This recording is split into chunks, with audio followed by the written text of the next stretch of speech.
ব্যাপারটা এমন না যে আল্লাহ লিখে রেখেছেন বলে আপনি বেছে নিচ্ছেন। যেহেতু আপনি এটাই বেছে নেবেন, তাই আল্লাহ আগে লিখে রেখেছেন। এখানে পছন্দ আপনার, তবে আল্লাহ আপনার পছন্দ জানেন। যেমন ধরেন একটা রাস্তার মোড়ে আসলেন, সামনে 5টা রাস্তা, রোড নাম্বার 1, 2, 3, 4, 5। এখানে পছন্দ আপনার, বেছে নিতে পারেন রোড নাম্বার 1, 2, 3, 4, 5। আপনি গেলেন রোড 2-এ। এটা আগে থেকেই লেখা আছে আপনার নিয়তিতে যে আপনি যাবেন 2 নম্বর রোডে। ব্যাপারটা এমন না যে আল্লাহ লিখেছেন বলে আপনি করছেন। যেহেতু আপনি এটাই বেছে নেবেন, তাই আল্লাহ আগে লিখে রেখেছেন। তাহলে পছন্দ আপনার।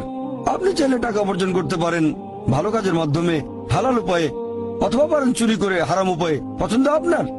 ধরেন চুরি করলেন, এটা আপনার সিদ্ধান্ত। তবে আল্লাহ আগে থেকে জানেন যে এই লোকটা সহজে টাকা পেতে চায়, তাই চুরি করবে। তাই আল্লাহ আগে লিখে রেখেছেন যে এই লোকটা 25 বছর বয়সে চুরি করবে। এখানে দোষটা কার? দোষ আসলে আপনার। তবে আল্লাহর আছে ইলমে গায়েব, তাই তিনি আগেই লিখে রেখেছেন।